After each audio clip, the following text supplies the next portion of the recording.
Good morning to all. आज हम second experiment करने वाले हैं फार्मास्यूटिकल इनऑर्गेनिक केमिस्ट्री का। And aim of today's experiment is to perform limit test of sulphate for given sample. ठीक है, बिफोर स्टार्टिंग आवर एक्सपेरिमेंट आपको पता होना चाहिए कि लिमिट टेस्ट क्या होते हैं एंड हम क्यों परफॉर्म कर रहे हैं लिमिट टेस्ट ऑफ सल्फेट। ठीक है, तो जो लिमिट टेस्ट है दीज आर क्वांटिटेटिव और semi quantitative test which are designed to identify and control small quantity of impurity which are likely to be present in the substance। यानी कि हमारे पास कोई भी सैंपल है, कोई भी सब्सटेंस है, उसमें कोई इम्प्योरिटी प्रेजेंट है या नहीं, उसको चेक करने के लिए या आइडेंटिफाई करने के लिए हम लिमिट टेस्ट को परफॉर्म करते हैं या कैरी आउट करते हैं। ठीक है, तो आज का हमारा जो लिमिट टेस्ट है वो है लिमिट टेस्ट ऑफ सल्फेट, यानी कि हम अपने सैंपल में या सब्सटेंस में चेक करेंगे कि इसमें sulphate as an impurity present है या नहीं। And the requirements which we need for today's experiment are glasswares में हमें चाहिए Nessler cylinder, glass rod, measuring cylinder, pipette and dropper.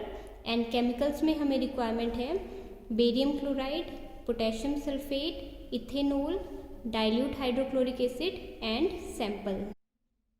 And जो केमिकल रिएक्शन इन्वॉल्व्ड है लिमिट टेस्ट ऑफ सल्फेट में, that is the reaction between sulphate ions and barium chloride in the presence of dilute hydrochloric acid, जिसमें हमारे पास product form होगा that is barium sulphate and chloride ions. ठीक है, जो barium sulphate form होगा उसमें हमें प्रेसिपिटेट्स मिलेंगे and we will compare our test solution and standard solution. Next one is the procedure कि हम लिमिट टेस्ट ऑफ सल्फेट कैसे परफॉर्म करेंगे या कैसे कैरी आउट करेंगे। तो उसके प्रोसीजर में 4 स्टेप्स इन्वॉल्व हैं। फर्स्ट स्टेप में हम प्रिपेयर करेंगे बेरियम सल्फेट रिएजेंट। ठीक है, सेकेंड स्टेप में हम प्रिपेयर करेंगे test solution and standard solution. And third step में हम स्टरिंग करेंगे टेस्ट एंड स्टैंडर्ड सॉल्यूशन की by using glass rod. And fourth step में हम ऑब्जर्व करेंगे test solution and standard solution को to compare the turbidity of both test solution and standard solution. And finally हम result में क्या करेंगे, check करेंगे कि किसकी टर्बिडिटी ज़्यादा है। ठीक है, तो फर्स्ट स्टेप में that is preparation of barium sulphate reagent. ठीक है, इसमें हम 3 केमिकल्स यूज़ करेंगे that is barium chloride, potassium sulphate and ethanol. ठीक है, एंड सेकेंड स्टेप में हम टेस्ट सॉल्यूशन बनाने के लिए 1 ml सैंपल लेंगे and then we will add 2 ml dilute hydrochloric acid to it and then we will dilute it up to 45 ml and finally हम 5 ml barium sulphate reagent को add करेंगे उसी Nessler cylinder में to make our test solution. And next is preparation of standard solution. तो standard solution बनाने के लिए हम 1 ml of potassium sulphate solution लेंगे एंड उसमें 2 ml dilute hydrochloric acid add करेंगे एंड देन इसका वॉल्यूम मेकअप करेंगे up to 45 ml and finally इसमें ऐड करेंगे 5 ml of barium sulphate reagent. And next step है stirring of test solution and standard solution by using glass rods.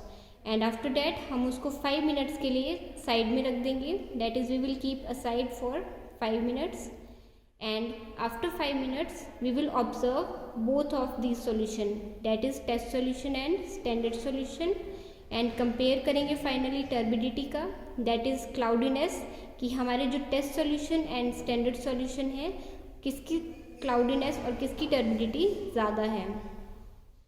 And we know that हमारे पास जो standard solution होगा उसकी turbidity हमेशा ज़्यादा होती है as compare to test solution.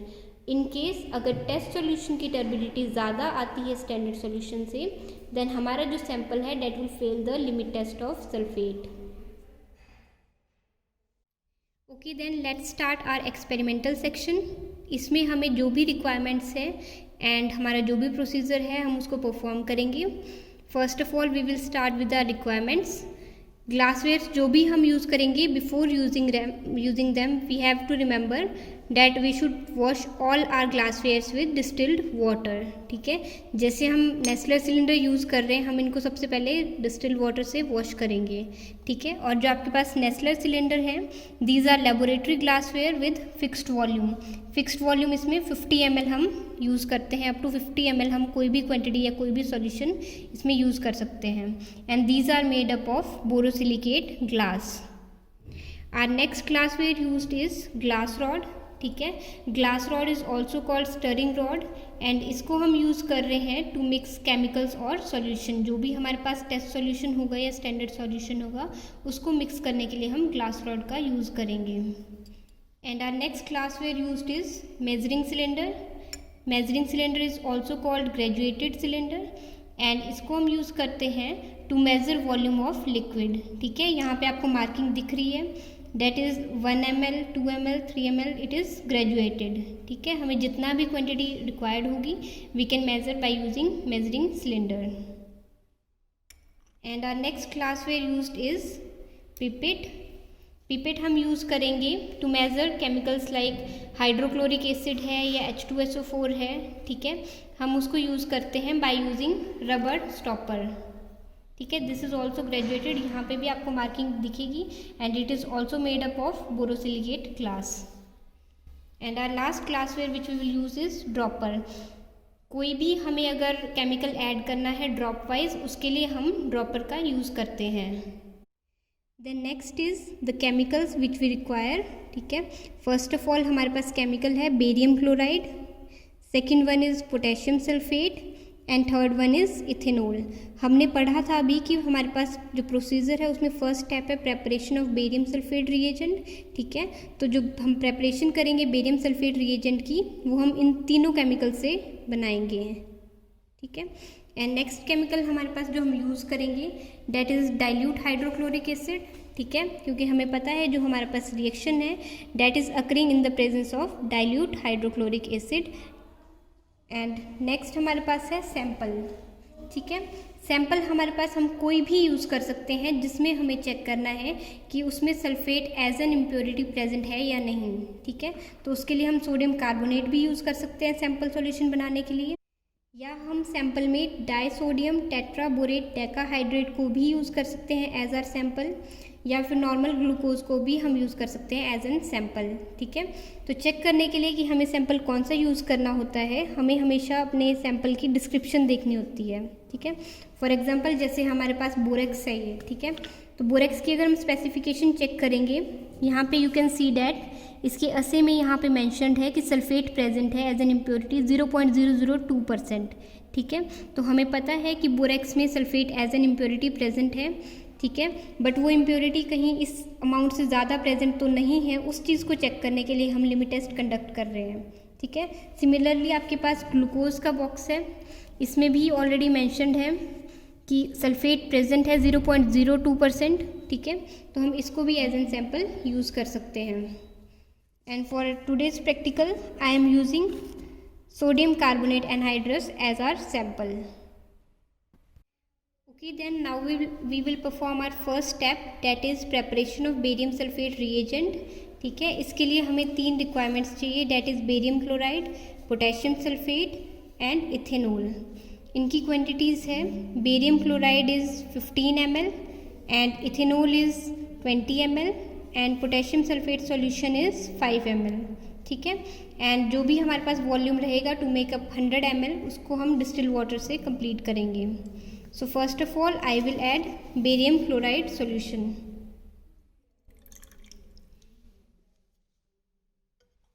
Next I will add ethanol, that is 20 ml,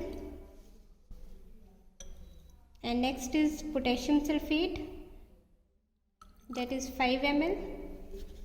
and अब हमें इसको 100 ml तक मेकअप करना है वॉल्यूम को, so I will add 60 ml of distilled water.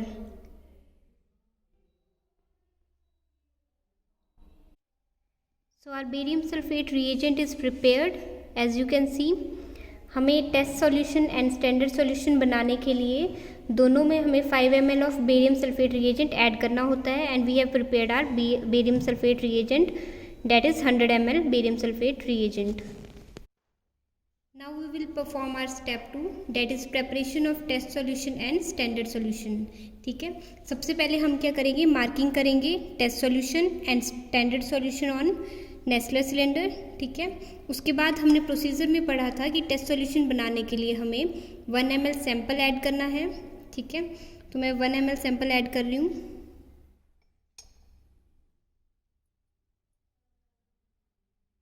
And जो हमारा सैंपल है that is sodium carbonate. And next is 2 ml dilute hydrochloric acid. ठीक है,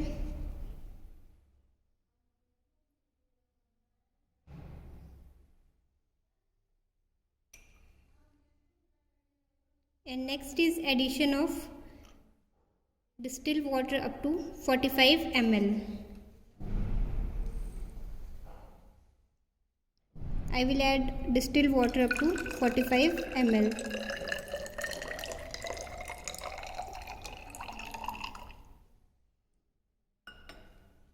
And last one is 5 ml of barium sulfate reagent.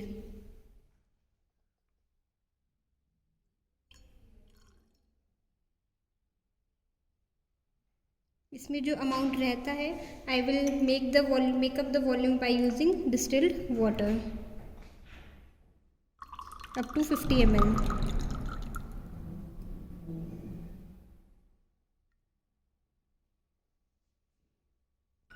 And our test solution is prepared. Now we will prepare our standard solution.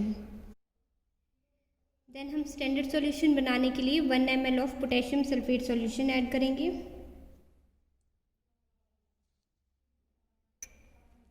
Then 2 ml of dilute hydrochloric acid. And then standard solution का volume make up करेंगे by using distilled water up to 45 ml.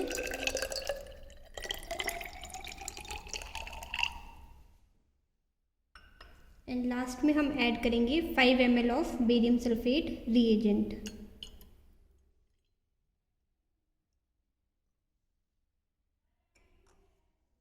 And जो भी remaining portion dilute करने के लिए रहता है उसमें हम डिस्टिल्ड वाटर ऐड करेंगे up to 50 ml. Now our next step was stirring these test solution and standard solution by using different glass rod.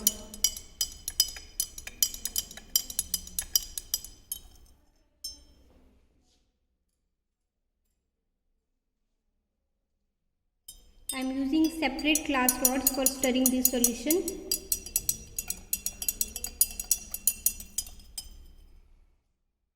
Now हम इनको 5 minutes के लिए ऐसे ही रख देंगे. ठीक है, and after 5 minutes we will observe the turbidity of both solutions. Now 5 minutes have passed and अब हम ऑब्जर्व करेंगे दोनों सॉल्यूशंस को, that is test solution and standard solution. ठीक है, और अब हम इसकी कंपैरिजन करेंगे टर्बिडिटी, डेट इज़ क्लाउडीनेस. ठीक है, और हमें क्लियरली विजिबल है कि जो टेस्ट सॉल्यूशन है वो लेस क्लाउडी है as compare to standard solution. ठीक है, जैसे कि आप देख सकते हो टेस्ट सॉल्यूशन को. ठीक है, and standard solution also. It is clearly visible that जो टेस्ट सॉल्यूशन है वो लेस क्लाउडी है एंड जो आपके पास स्टैंडर्ड सॉल्यूशन है that is more cloudy. And हमें रिजल्ट के लिए क्या चाहिए था कि अगर हमारा जो टेस्ट सॉल्यूशन है उसकी टर्बिडिटी कम होती है as compare to our standard solution, then our sample will pass the limit test of sulphate. ठीक है, यानी कि इसमें सल्फेट एक्सेस अमाउंट में प्रेजेंट नहीं है एंड हमारा जो सैम्पल है that has passed our limit test. Thank you.